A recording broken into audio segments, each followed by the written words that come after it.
Auctioneer, are you absolutely sure this is only $1? The question echoed through the nearly empty county office, and for a brief second, every conversation stopped. The clerk adjusted his glasses, looked down at the paperwork one last time, and nodded without emotion. $1. That is the minimum bid. Ethan Carter reached into his worn leather wallet, pulled out a single crisp dollar bill, and placed it carefully on the counter as though it carried far more weight than its value suggested. A quiet chuckle rolled across the room. Someone whispered that the desperate single dad had finally lost his mind. Another man shook his head and muttered that nobody with any common sense would buy an abandoned ghost town surrounded by empty hills, broken buildings, and forgotten roads. Ethan heard every word, but his face never changed. His blue eyes remained fixed on the deed resting beneath the clerk's hand. The ink dried slowly as the official seal pressed against the paper. At that exact moment, a man who had spent the last 2 years wondering where he and his daughter would sleep next officially became the owner of an entire American town. Outside the courthouse, a cool mountain breeze drifted across the old brick steps beneath a bright Wyoming sky. Ethan folded the deed with extraordinary care before slipping it into a weathered folder that had once carried job applications and overdue bills. Standing a few feet away was his 10-year-old daughter, Lily Carter. She hugged an old backpack against her chest and watched her father with the quiet faith only a child can carry. She had no idea why anyone would laugh at him. She only knew that every difficult decision he had ever made had somehow kept them together. Ethan walked toward her, forcing a small smile despite the uncertainty filling his heart. "We own a town now," he said softly. Lily blinked once before looking beyond him toward the distant mountains. The sentence sounded impossible, almost magical, yet she accepted it without hesitation. "Really?" she asked. "Really," he answered. She smiled with innocent excitement that immediately disappeared as she noticed the people still laughing behind her father. One elderly rancher tipped his hat and said loud enough for everyone to hear, "Congratulations. You're now the richest poor man in America." More laughter followed. Ethan simply thanked him with genuine politeness. There was no anger in his voice, no embarrassment, no attempt to defend himself. He had learned long ago that dignity rarely needed an audience. Together they climbed into an aging pickup truck whose faded blue paint reflected years of hard work and harder luck. The engine hesitated before finally coming alive with a familiar rumble. As they drove away from town, modern buildings slowly disappeared behind them. Gas stations became open fields. Traffic lights gave way to endless highways stretching beneath enormous western skies. Mile after mile rolled beneath worn tires until even cell service faded into silence. Lily rested her forehead against the passenger window, watching golden grass ripple like waves beneath the afternoon sun. Ethan kept both hands firmly on the steering wheel, replaying the events that had brought them here. 6 months earlier, he had lost the construction job that had supported them since Lily was a toddler. The company downsized after several large contracts disappeared. He searched every nearby county for work, filling out applications during the day and repairing neighbors' fences at night just to keep food on the table. Their small apartment eventually slipped beyond what he could afford. Every box they packed seemed to erase another chapter of the life they once believed would last forever. Through every setback, Ethan never allowed bitterness to settle inside him. He believed that homes could disappear, jobs could vanish, and savings could run dry, but character remained a choice every single morning. That belief was all he had left when he discovered a forgotten legal notice announcing the county's final attempt to transfer ownership of an abandoned mining town that nobody wanted to maintain. Everyone else saw collapsing roofs, broken windows, and empty streets. Ethan had seen something else the moment he looked at the old photograph printed beside the notice.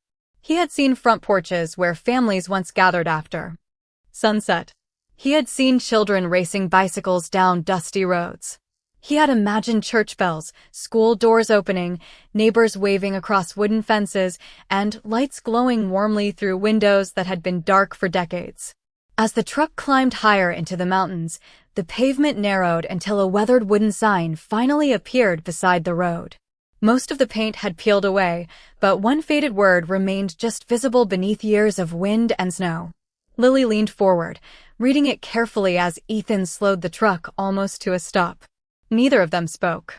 They simply stared beyond the sign toward the silent valley waiting ahead, unaware that the place everyone else had abandoned was already preparing to change both of their lives forever.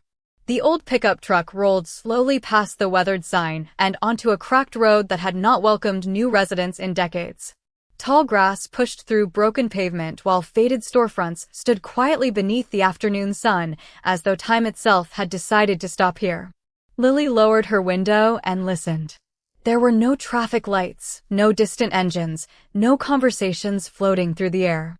Only the gentle wind moving through rows of aging cottonwood trees and the occasional song of a meadowlark somewhere beyond the empty buildings. Ethan parked near what had once been the town square and stepped onto the dusty street with careful respect instead of excitement. He did not see a collection of abandoned structures. He saw the remains of countless ordinary lives that had once filled every porch, classroom, and shop with laughter. Lily climbed out beside him and slowly turned in a full circle. Every building seemed to hold a story waiting patiently for someone willing to listen. Across the street stood an old grocery store with faded lettering barely visible above its entrance. Nearby, a white church leaned slightly to one side, its bell tower still standing proudly against the brilliant blue sky. Beyond it rested a schoolhouse with cracked windows reflecting golden afternoon light. "Dad, do you think people were happy here?" Lily asked quietly. Ethan smiled as he studied the quiet streets. Before answering, "I think they worked hard. I think they celebrated birthdays, watched baseball games, shared Sunday dinners, and worried about tomorrow just like everyone else. Places do not become empty because people stop caring. Sometimes life simply carries them somewhere else." Lily nodded thoughtfully before walking toward an old wooden bench sitting outside the general store. She brushed away years of dust with her sleeve and sat down for a moment. "It still feels like somebody might come back," she whispered. Ethan looked around once more before replying. "Then maybe the first thing we should do is make sure they would feel welcome if they ever did." Those simple words settled gently into the silence surrounding them. They spent the next several hours walking from building to building, opening swollen wooden doors where they still could and peering carefully through windows where they could not. Inside the schoolhouse, rows of small desks remained scattered beneath layers of dust while faded maps still clung to the classroom walls. In the church, sunlight streamed through colored glass, casting soft patterns across worn wooden pews that had somehow survived countless winters. At the old train depot, a rusted clock remained frozen at a forgotten hour, but Ethan noticed something unusual. The station itself was remarkably solid. Its beams were weathered yet strong. Whoever had built this town had expected it to last. That realization stayed with him as they continued exploring. Near sunset, they discovered a modest two-story house overlooking the valley. The porch sagged slightly, several windows were broken, and vines climbed across one side of the exterior, yet the structure remained standing with quiet determination. Ethan unlocked the front door using a ring of old keys provided by the county clerk. The hinges groaned softly before revealing empty rooms filled with warm evening light pouring through cracked glass. Lily walked carefully across the wooden floor and smiled when she found an old stone fireplace in the living room. "It feels cozy even without furniture," she said. Ethan laughed gently for the first time that day. "I was thinking exactly the same thing." Together they opened every window they could manage, allowing fresh mountain air to drift through the house. Dust floated like tiny golden stars inside the fading sunlight while the scent of pine filled each room. They unpacked 2 sleeping bags, a small cooler, bottled water, canned soup, and the few belongings that had followed them through every difficult chapter of their lives. Their entire home fit neatly into one corner of the living room, yet neither of them complained. After heating dinner on a portable camping stove placed safely outside the front porch, they sat side by side watching the sun disappear behind distant mountains.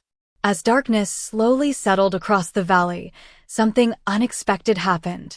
A single porch light flickered to life several hundred yards away before glowing steadily against the evening sky. Lily immediately looked toward her father with wide eyes. "I thought nobody lived here," she whispered. Ethan stared silently at the distant light, uncertain whether it had been electricity, reflection, or something far simpler. Then another small light appeared even farther down the quiet street. Neither one moved. Neither one spoke.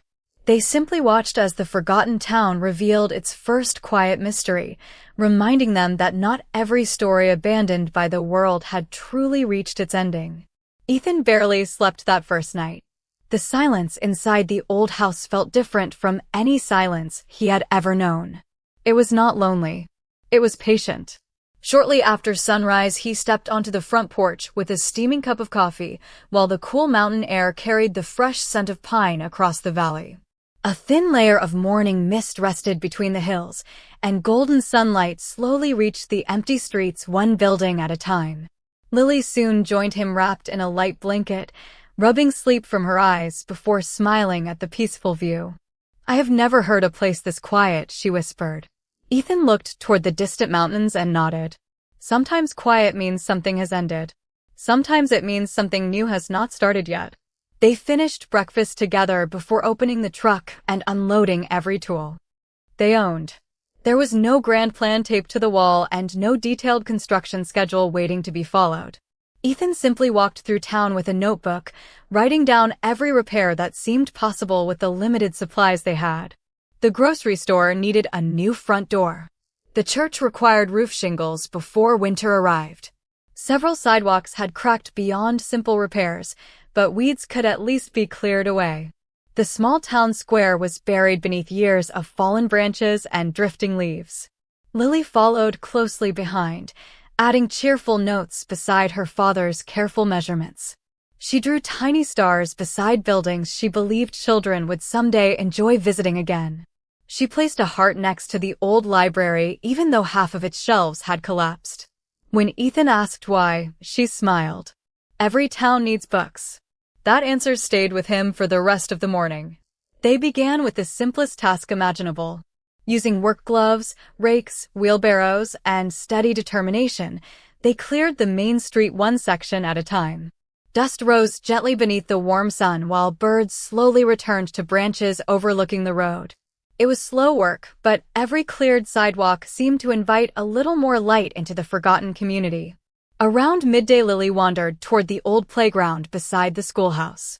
Most of the equipment had long since weathered, yet one wooden swing still hung from thick iron chains. She brushed away dirt from the worn seat and gave it the smallest push. It moved gently back and forth, creaking softly with every swing.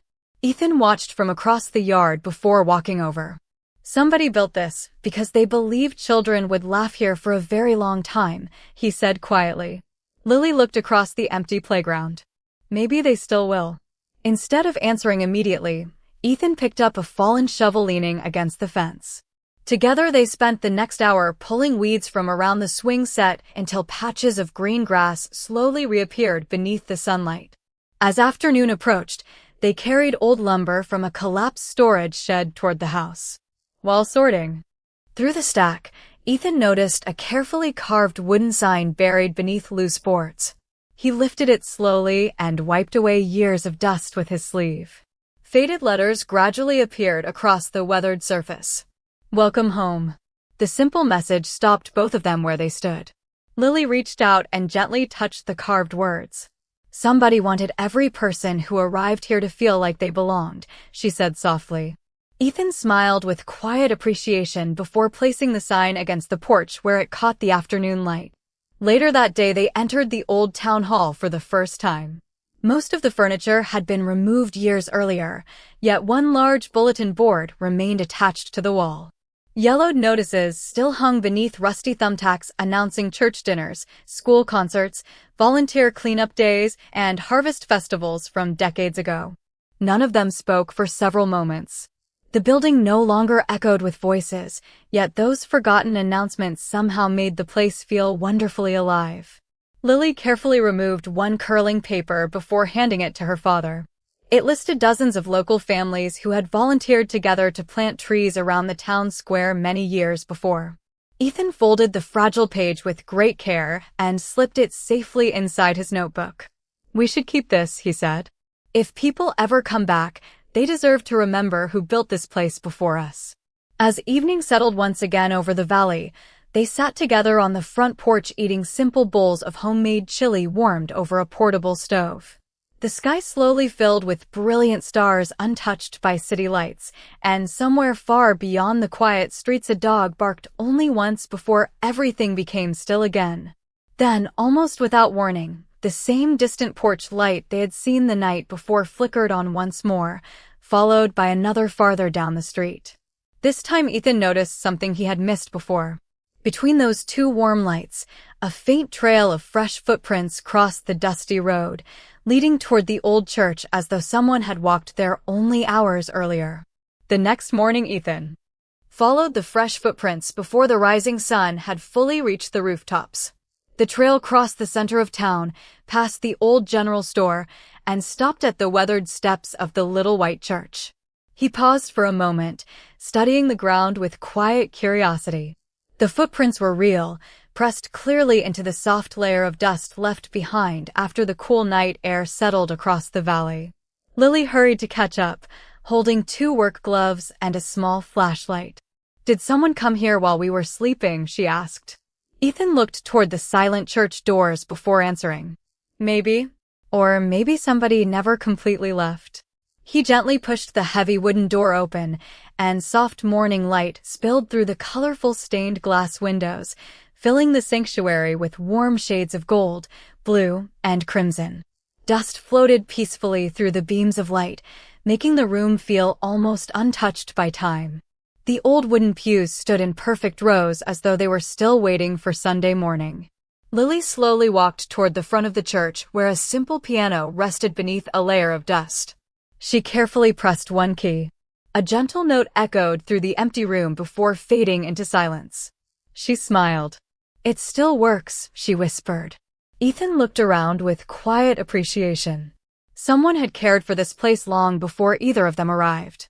Near the pulpit stood a narrow wooden cabinet with one drawer slightly open.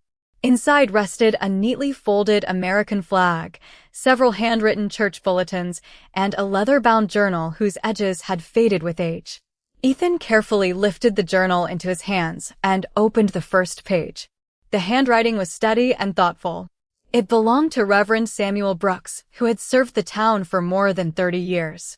The journal did not describe famous events or remarkable achievements. Instead, it recorded ordinary moments that quietly shaped an entire community.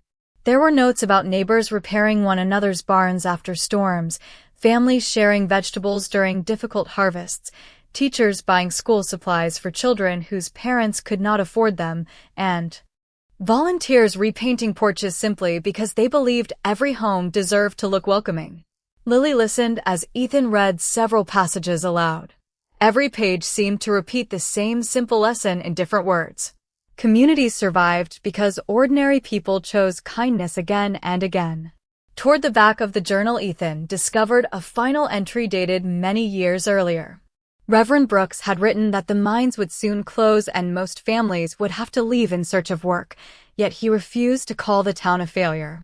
He believed buildings could stand empty for decades, but love invested in a place never truly disappeared.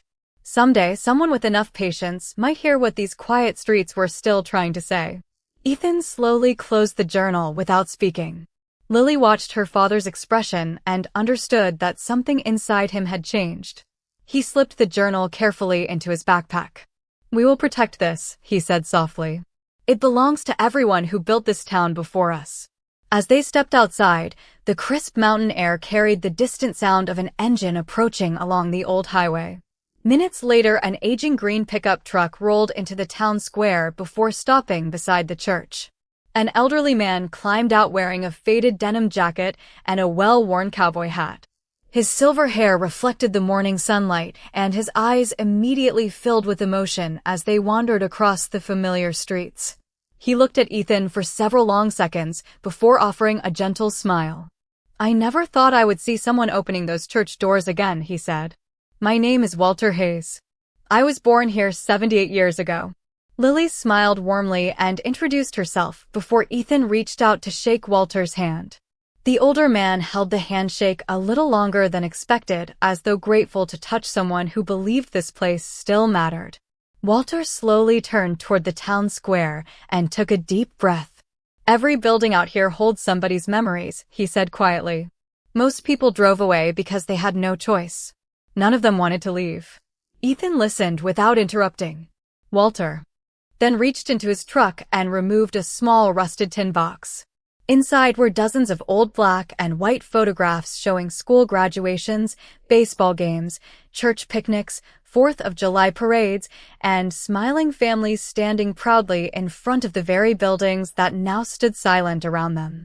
Lily carefully picked up one photograph showing children laughing beneath the same playground swing she had cleaned only the day before. Walter smiled gently as he watched her.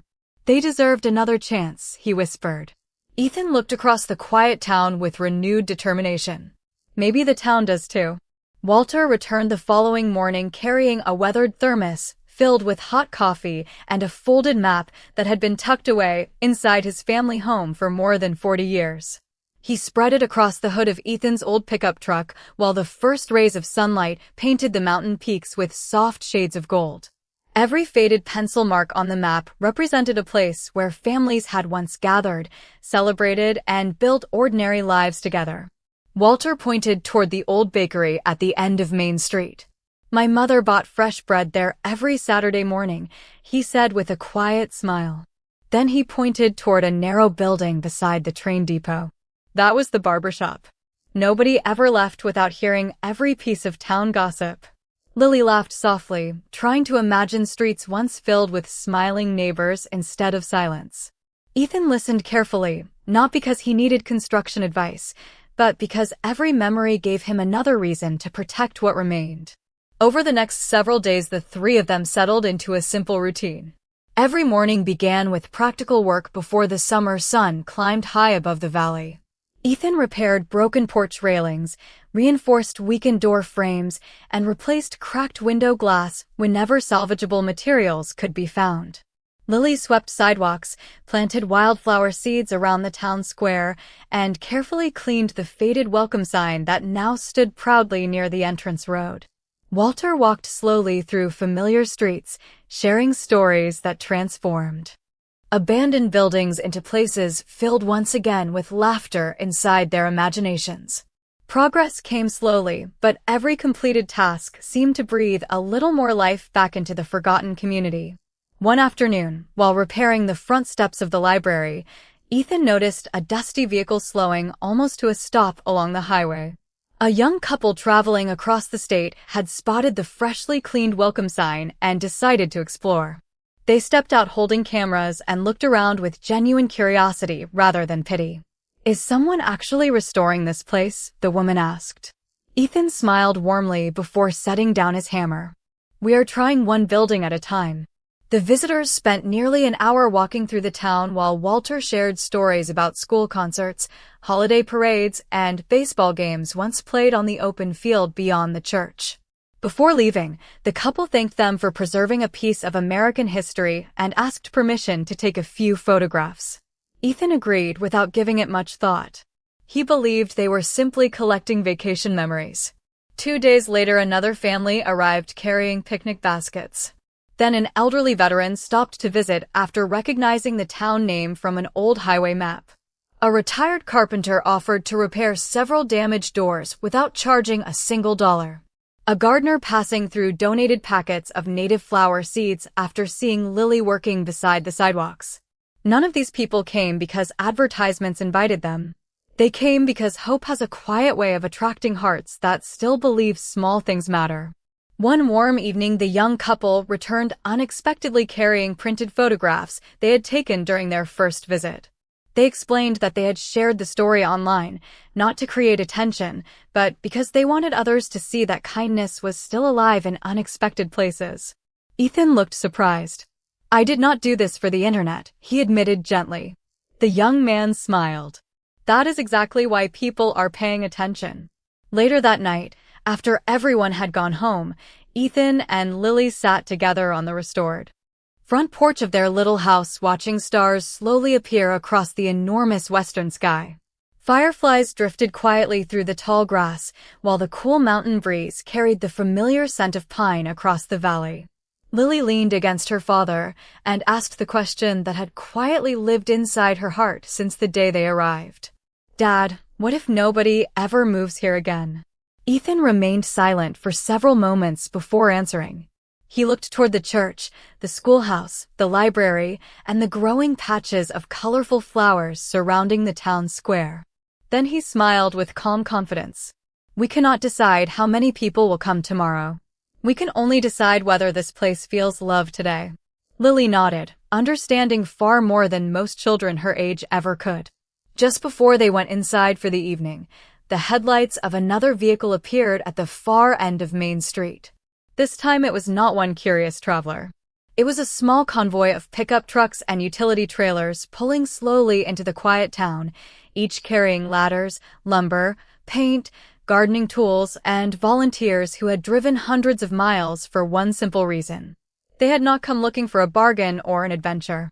They had come because one man's quiet dignity had reminded them that forgotten places, like forgotten people, sometimes needed only one person willing to believe they deserved a second chance. The volunteers woke before sunrise as though they had lived in the little town all their lives.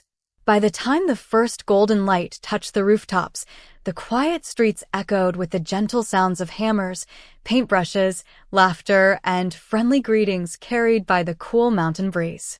Ethan stood in the middle of the town square holding a simple clipboard that suddenly seemed far too small for the number of people who had arrived. There were retired carpenters, electricians, gardeners, teachers, mechanics, artists, and young families with children eager to help. No one asked about payment. No one discussed profit. They simply looked around, smiled, and began working together as though restoring hope had always been part of their plans. Walter slowly removed his cowboy hat and looked toward Ethan with grateful eyes. "I waited 40 years to hear this town come alive again," he said quietly. Ethan smiled with his usual humility. "We are only giving it a chance. The people are the ones bringing it back." Lily spent the morning leading a small group of children through the library. They carefully dusted shelves, sorted old books that had somehow survived decades of silence, and opened every window to let fresh mountain air fill the rooms. One little boy held up a weathered adventure novel and asked if he could be the first person to borrow it. Lily laughed gently and promised that someday there would be a real library card waiting for him. Across the street, volunteers repaired the front porch of the old bakery while the retired carpenter carefully rebuilt the entrance using reclaimed wood so the building would keep its original character. Nearby, a local artist painted a fresh version of the faded welcome sign, preserving every letter exactly as it had appeared many years before. Ethan watched each project with quiet admiration, occasionally offering guidance, but never taking credit. Whenever someone thanked him for inspiring them, he simply pointed toward the people working beside him. "Good things grow faster when everyone plants a seed," he often replied. Around noon, a local television reporter arrived after hearing about the unusual restoration effort. She stepped out carrying a camera and microphone, expecting to interview the mysterious man who had purchased an abandoned town. Instead, she found Ethan kneeling beside an elderly volunteer, carefully repairing loose porch boards while explaining how to preserve the original wood instead of replacing it. The reporter approached with a warm smile. "People across the state want to know why you are doing this," she asked. Ethan paused for a moment before standing. He looked down the street where children were sweeping sidewalks beside grandparents, strangers were sharing homemade lunches beneath shade trees, and Walter was telling another group about the town's history using the old photographs from his rusted tin box. Then Ethan answered in the calm voice that Lily knew so well. "Every place deserves someone who believes it still has a future. Sometimes that is all hope needs." The reporter lowered her microphone slightly, surprised by the simplicity of his words. She expected a speech about investment or development. Instead, she found a father talking about responsibility and second chances. That evening, the television story aired across several neighboring counties. The cameras showed smiling volunteers instead of empty buildings, blooming flower beds instead of neglected sidewalks, and children laughing beneath the restored playground swing where silence had ruled only days before. By the next weekend, even more visitors arrived. Some carried paint. Others brought building supplies, fruit trees, picnic tables, benches, or boxes of books for the library. A retired school principal donated classroom materials. A musician offered to restore the old church piano. A family who owned a small nursery filled the town square with colorful native flowers that attracted butterflies almost immediately. Lily watched the transformation with quiet amazement. "It feels different now," she told Walter as they stood beneath the large cottonwood tree near the church. Walter smiled. "No," he answered gently. "It feels the way it used to." As summer slowly passed, fresh curtains appeared behind repaired windows, smoke curled gently from chimneys during cool evenings, and warm porch lights welcomed every sunset. The abandoned streets no longer felt forgotten. They felt patient, as though they had always believed this day would arrive. One afternoon, Ethan climbed the small hill overlooking the valley and paused beside the weathered sign marking the entrance to town. The fresh paint had dried beautifully, but something beneath it caught his attention. Tucked carefully against one of the wooden posts rested a neatly folded envelope with his name written across the front in elegant handwriting. There was no return address, no signature, and no vehicle anywhere along the quiet highway. Ethan opened it slowly, unfolded the single sheet of paper inside, and found only one handwritten sentence waiting for him. "Thank you for bringing our home back to life." Beneath those words rested the original brass key to one more house that nobody had mentioned before. The brass key felt surprisingly heavy in Ethan's hand, as though it carried decades of memories along with its worn metal surface. He turned it over several times while Lily studied the faded numbers engraved near its base. Walter adjusted his glasses before smiling with quiet recognition. "I know exactly where that belongs," he said softly. Together they walked toward the far edge of town where the road narrowed beneath towering cottonwood trees whose leaves shimmered in the afternoon breeze. Hidden behind a line of overgrown lilac bushes stood a modest white farmhouse that almost disappeared into the landscape. Unlike many of the other buildings, this home had remained remarkably untouched. The porch was dusty but intact. The windows were cloudy yet unbroken. A weathered rocking chair still rested beside the front door as though someone had simply stepped inside for a moment many years earlier. Ethan approached slowly and slipped the brass key into the old lock. It turned smoothly on the very first attempt. The front door opened with a gentle creak, releasing the familiar scent of aged wood, dried cedar, and forgotten seasons. Warm afternoon sunlight filtered through lace curtains, revealing furniture covered with clean white sheets rather than the heavy dust they expected. Lily looked around with wide eyes. "It feels like someone was protecting this place," she whispered. Walter nodded. This belonged to Margaret Collins. She was the schoolteacher for almost 40 years. She believed every child deserved kindness before judgment. When the town closed, she locked her house herself and told everyone that someday someone would need it again. Ethan walked quietly from room to room, careful not to disturb anything unnecessarily. Books still lined the shelves in the sitting room. Family photographs rested neatly on the mantel above the fireplace. A framed watercolor painting of the town square hung beside the staircase, capturing the streets exactly as Walter remembered them in happier days. Everything inside reflected a life built with patience instead of wealth. In the upstairs bedroom, Lily discovered a small writing desk beside the window. Inside one drawer rested dozens of carefully organized letters tied together with blue ribbon. Ethan hesitated before opening the first envelope, but another note resting on top answered his concern. It simply read, "Whoever finds these, please remember our town with joy, not sadness." He unfolded one letter after another, each written by former students thanking Margaret for believing in them during difficult moments of childhood. Some had become doctors, farmers, teachers, engineers, nurses, and soldiers. Others simply wrote that her kindness had helped them become better parents. Lily smiled as she finished reading one letter from a woman who remembered receiving her very first library book because Margaret quietly paid for it herself. She never wanted anyone to feel embarrassed for needing help, Lily said. Walter looked toward the old schoolhouse visible through the window and quietly wiped moisture from his eyes. That was exactly who she was. Ethan carefully placed every letter back inside the drawer exactly as he had found them.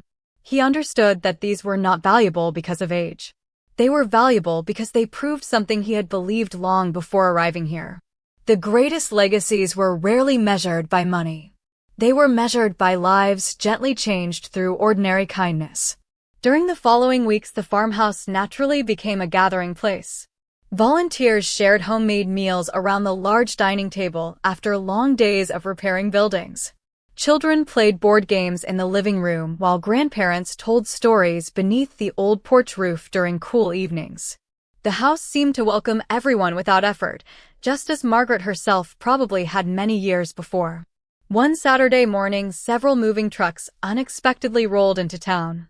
Ethan assumed more volunteers had arrived, but he soon realized something different was happening. A young family stepped out carrying boxes, bicycles, flower pots, and a sleepy golden retriever wagging its tail with excited curiosity. The father smiled warmly before introducing himself. "We saw the story on television 3 weeks ago. Then we visited last weekend. We have been looking for a place where neighbors still know one another. We think we found it." Before Ethan could respond, another pickup truck arrived carrying a retired couple who had decided to leave the crowded city behind. By late afternoon, a third family stopped beside the town square asking which homes might soon be available. Lily watched children laughing together beneath the restored playground swing and quietly reached for her father's hand. Ethan looked across the streets that had once echoed only with silence. Fresh flowers bloomed beneath newly painted porches. Smoke drifted gently from chimneys preparing evening meals. Friendly voices floated through open windows while bicycles rolled slowly along sidewalks that had been buried beneath weeds only weeks before. Walter stood beside the old welcome sign and smiled without saying a word. He did not need to. The town had finally spoken for itself. Autumn arrived quietly, painting the surrounding mountains with deep shades of gold, crimson, and amber until every sunrise looked like a masterpiece stretching across the horizon. The town no longer greeted the morning with silence. Instead, porch doors opened one after another as neighbors waved to each other while carrying fresh bread, coffee, and homemade pies across Main Street. Children walked together toward the little schoolhouse that had officially reopened with a single classroom and one devoted teacher who had volunteered to move there permanently. Lily stood on the front steps, watching them arrive with backpacks bouncing against their shoulders and laughter filling the crisp mountain air. She remembered the day she had first pushed the lonely swing on the abandoned playground, wondering if children would ever return. Now that same swing never seemed to stop moving. Ethan spent most mornings helping new families repair their homes before quietly returning to his own projects without expecting recognition. He still wore the same weathered brown jacket, drove the same aging pickup truck, and carried the same worn leather tool belt that had followed him through years of uncertainty. Although reporters occasionally returned hoping to interview the man whose unusual decision had inspired so many people, Ethan politely redirected every conversation toward the volunteers, the families, and the history of the town itself. He believed the story had never belonged to him alone. One cool Saturday, the county organized a community celebration to recognize everyone who had contributed to the remarkable restoration. Folding chairs filled the town square beneath strings of warm white lights, while local musicians tuned guitars on a small wooden stage built by volunteers.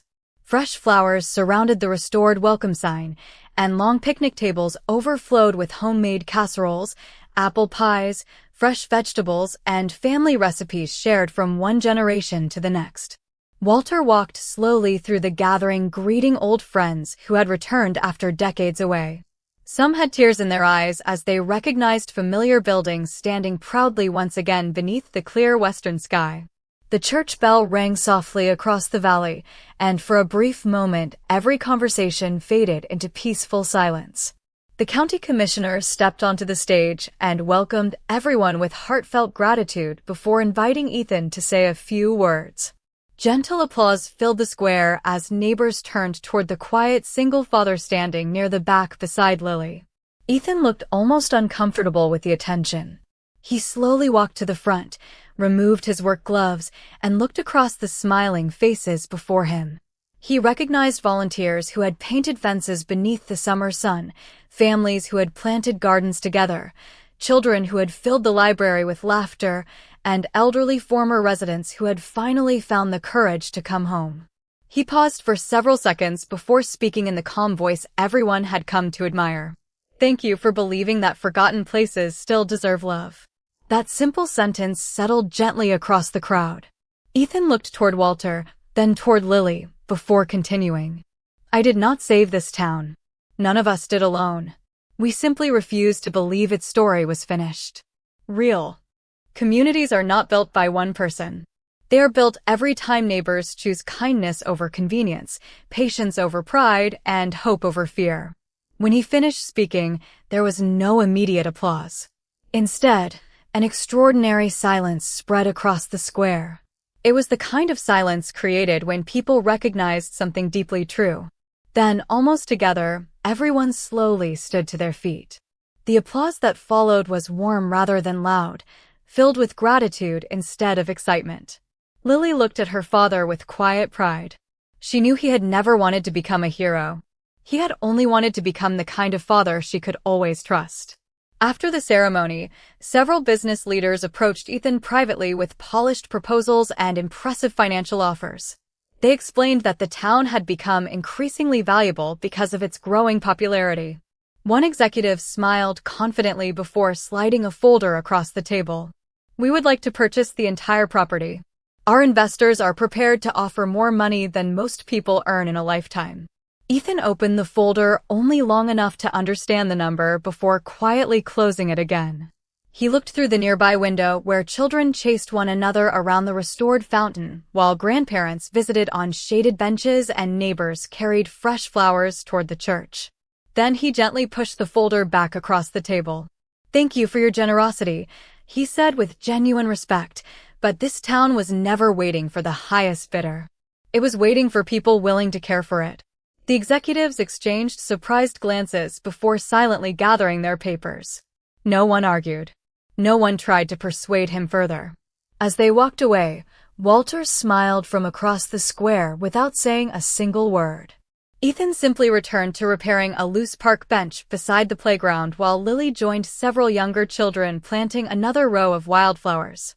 Above them, the evening sun bathed the entire valley in warm golden light, and for the first time in many generations, every window along Main Street reflected not abandonment, but home. Several years passed so naturally that the people who lived there almost forgot there had ever been a time when the streets were empty. Every season added another layer of life to the little mountain town.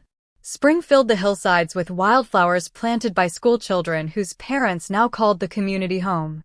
Summer evenings brought concerts beneath the cottonwood trees while neighbors gathered with homemade lemonade and folding chairs to watch children chase fireflies across the town square. Autumn painted every porch with pumpkins, wreaths, and warm laughter, and winter wrapped the rooftops in fresh snow as families shared meals beside glowing fireplaces that had once stood cold and silent. The restored library became the heart of countless afternoons where students completed homework, grandparents read stories aloud, and visitors discovered the carefully preserved journal of Reverend Samuel Brooks alongside the letters of Margaret Collins, each displayed with quiet respect inside a handcrafted glass case. Ethan had insisted that every visitor understand one simple truth before learning his name. The town had not been rescued by one man. It had been rebuilt by ordinary people who chose kindness together. Time continued to move gently forward. Lily grew into a thoughtful young woman whose love for the community had become as natural as breathing. After graduating from college with a degree in public administration and community planning, she surprised everyone by declining several prestigious job offers in larger cities. Instead, she returned home carrying the same backpack she had once brought to the abandoned valley years earlier. She accepted the responsibility of becoming the town's first officially elected mayor since its rebirth, but she approached the position exactly as her father had approached every repair. She listened before speaking. She served before leading. She believed every neighbor deserved to be known by name. Walter lived long enough to witness the dream he thought he would never see again. On his 91st birthday, the entire town gathered outside the restored church where children presented him with a framed photograph, showing Main Street exactly as it looked that morning, alive with bicycles, gardens, smiling families, and open businesses. Walter studied the picture for a long moment before quietly saying, "This is the photograph I have been carrying inside my heart for 40 years. When he peacefully passed away the following winter, the church bell rang softly at sunset, and every porch light along Main Street glowed that evening in his honor. No speeches were necessary. The silence itself became the town's greatest expression of gratitude. Ethan's own life changed very little despite everything that had happened.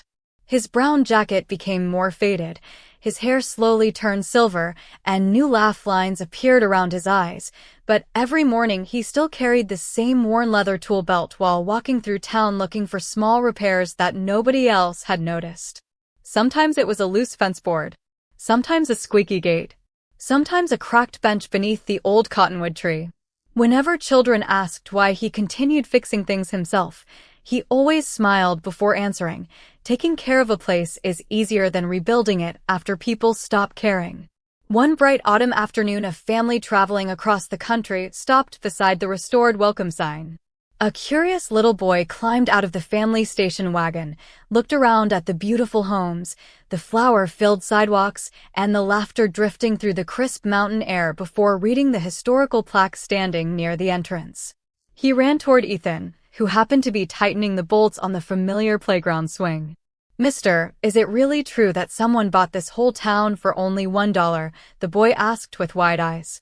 Ethan paused for a moment and looked across the valley where Lily was speaking with neighbors outside the library. Children were racing bicycles through the square. Church bells echoed gently beneath the blue sky, and smoke curled peacefully from welcoming chimneys. Then he looked back at the young boy and smiled the same quiet smile his daughter had trusted since childhood. "$1 never bought this town," Ethan answered softly. "It only opened the front door. Everything that came after was built by people who believed forgotten places and forgotten hearts deserved another chance." The little boy looked around once more as though seeing the town differently now. Ethan returned to tightening the final bolt on the swing before giving it one gentle push. It moved smoothly through the golden afternoon light while children's laughter floated across the valley, and for a long peaceful moment the entire town seemed to stand still beneath the wide American sky. No one hurried. No one needed applause. The greatest miracle had never been purchasing a forgotten town. It had been proving that quiet dignity, steady kindness, and second chances could transform ordinary lives until even the silence sounded like home.